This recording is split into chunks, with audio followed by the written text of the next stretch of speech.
गांव नरौली अपनी शांति और हरियाली के लिए जाना जाता था, लेकिन गांव के कोने में खड़ा एक विशाल और डरावना बरगद का पेड़। दिन में ये आम पेड़ जैसा लगता था, लेकिन रात होते ही इस पर किसी अजनबी शक्ति का साया महसूस किया जाता। सुबह का समय था।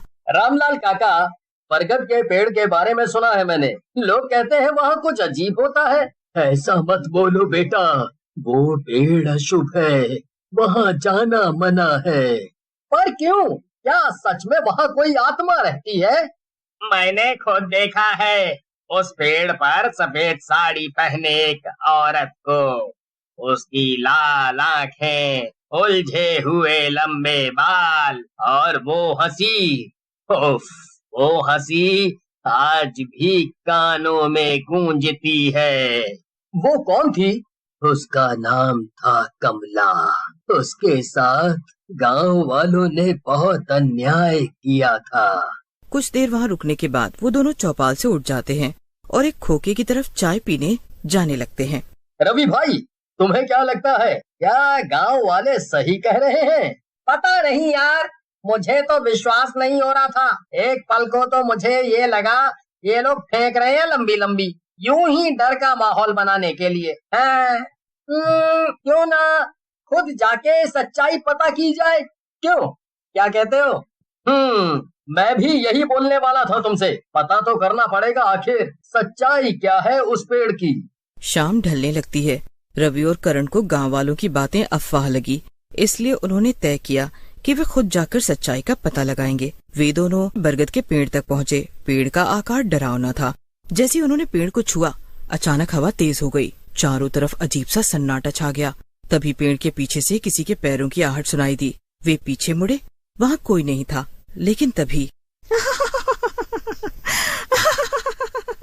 पेड़ के ऊपर से एक औरत की डरावनी हंसी गूंजी।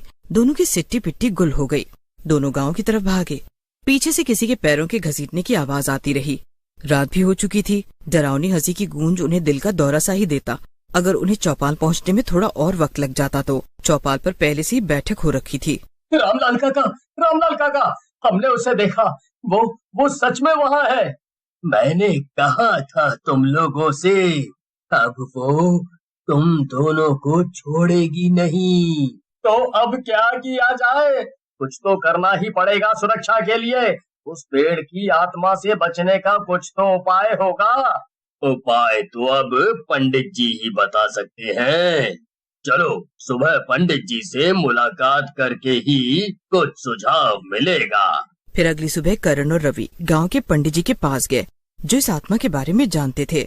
उन दोनों ने जब पंडित जी को बच्चे का गायब होना और परछाई का दिखना जैसी घटना बताई तो पंडित जी समझ गए। बहुत साल पहले की बात है। इस गांव में एक कमला नाम की औरत थी। कमला इस गांव की सबसे सुंदर लड़की थी, लेकिन गांव वालों ने उसे डायन कहकर जिंदा जला दिया था। मरते समय उसने श्राप दिया कि जो भी उस पेड़ के पास जाएगा वो उसे मौत के घाट उतार देगी। तो क्या वो अब भी बदला ले रही है? हाँ, और जब तक उसे मुक्ति नहीं मिलेगी वो आत्मा गांव वालों को सताती रहेगी। तो पंडित जी, कुछ तो उपाय होगा इस आत्मा से बचने का? हाँ है। तो चलो रात को सबको पेड़ के पास इकट्ठा होने के लिए कहो, मैं वहीं मिलूंगा पूरी तैयारी के साथ। फिर वे दोनों चले गए और पूरे गांव वालों को पंडित जी की सूचना दे दी। रात को गांव वालों ने हवन शुरू किया। अचानक तेज हवाएं चलने लगी। फिर से वही डरावनी हंसी गूंजी। पेड़ के ऊपर से कमला की आत्मा प्रकट हुई। तुम्हें लगा कि मुझे जलाने से मेरा अंत हो जाएगा? अब मैं और ताकत।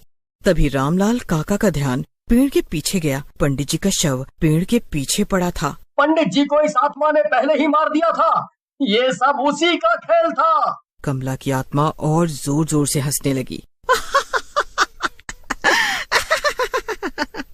मुझे कोई रोक नहीं सकता।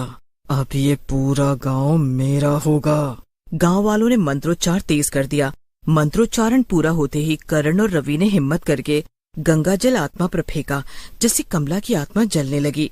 नहीं, ये नहीं हो सकता। तभी अचानक तेज रोशनी हुई और पेड़ जल उठा। कमला की चीखों के साथ साथ उसकी आत्मा भी जल्द ही राख बन गई। गांव वालों को ये देखकर सुकून मिला।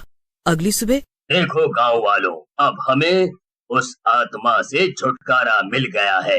पंडित जी तो अब नहीं रहे, पर मेरा मानना है कि बुरी शक्ति के ऊपर एक अच्छी और शक्तिशाली शक्ति का आगमन करना चाहिए। जल्दी बरगद के पेड़ की जगह एक मंदिर बना दिया गया। अब माहौल ऐसा हो गया जैसे गांव और वहाँ के लोगों को एक नया जीवन मिल गया हो। कुछ महीने बहुत अच्छे से गुजरे, लेकिन कुछ महीने बाद एक दिन की बात है। रात का गहरा सन्नाटा था। करण अपनी चारपाई पर लेटा हुआ था, लेकिन नींद उसकी आंखों से कोसों दूर थी। बरगद के पेड़ की घटना के बाद उसे लग रहा था कि सब कुछ ठीक हो गया है, लेकिन तभी अचानक करण को अपने कमरे में वही हंसी जोर जोर से आने लगी। करण का शरीर कांप उठा। उसकी आंखें घबराहट में खुली की खुली रह गईं। उसने धीरे धीरे अपने कमरे में इधर उधर देखा। सब कुछ सामान्य था, लेकिन तभी आईने में कुछ हलचल हुई। करण धीरे धीरे आईने के पास गया। उसने उसमें खुद को देखा, पर ये क्या, उसके पीछे कोई खड़ा हुआ भी दिखाई दिया। तुमने सोचा था कि मैं चली जाऊंगी? करण का खून सूख गया। वो डर के मारे पीछे हटा। करण की आवाज सुनकर रवि अंदर आ गया। करण ने कांपते हुए आईने की ओर इशारा किया, लेकिन अब वहाँ कुछ भी नहीं था। रवि ने कमरे में इधर उधर देखा, लेकिन सब कुछ सामान्य लग रहा था। तू बहुत थक गया है करण, तुझे थोड़ा आराम करना चाहिए। उस घटना के बाद से सब आगे बढ़ चुके हैं, पर तू अभी भी वहीं अटका हुआ है। करण ने सिर हिलाया, लेकिन उसके दिल में अजीब सा डर बैठ चुका था। अगले दिन सब लोग फिर चौपाल की बैठक में मिलते हैं। काका, क्या आत्माएं सच में पूरी तरह मुक्त हो सकती हैं? हाँ, बेटा, आत्माएं तब तक मुक्त नहीं होती जब तक उनका अधूरा काम पूरा ना हो जाए। तो क्या कमला का बदला अभी भी अधूरा है? करण और रवि ने सोचा कि उन्हें नए बने मंदिर में जाना चाहिए। रात के अंधेरे में दोनों छुपते छुपाते मंदिर में दाखिल हुए। वहाँ का माहौल अजीब था। चारों ओर घना सन्नाटा और अंदर एक अंधेरा कमरा था। वहाँ जमीन पर कुछ पुरानी हड्डियां बिखरी हुई थीं। ये तो लगता है कमला की हड्डियां हैं। मतलब उसका असली शरीर अब तक सही से दफनाया नहीं गया था, इसीलिए उसकी आत्मा मुक्त नहीं हुई। चारों ओर अंधेरा छा गया और फिर डरावनी हंसी आने लगी। कमला की आत्मा अब दीवार से बाहर निकलने लगी। ये आत्मा अब पहले से भी ज्यादा खतरनाक लग रही थी। तुम लोगों ने मेरी शांति भंग कर दी, अब तुम भी मरोगे। करण और रवि पीछे हटे, लेकिन दरवाजा अपने आप बंद हो गया। कमला हवा में उड़ते हुए आगे आई और रवि के गले पर हाथ रखा। करण को समझ नहीं आ रहा था कि क्या करे। तभी उसे याद आया कि गांव के मंदिर से गंगा जल लाकर छिड़कने से आत्माएं भाग जाती हैं।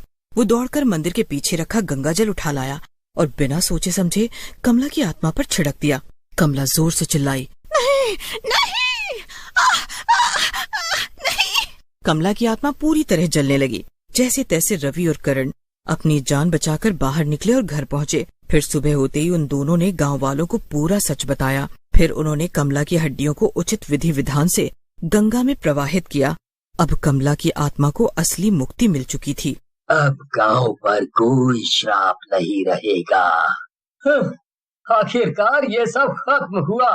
यहाँ भी सुबह होते ही गांव फिर से पहले की तरह शांत हो गया और हरियाली भरा हो गया।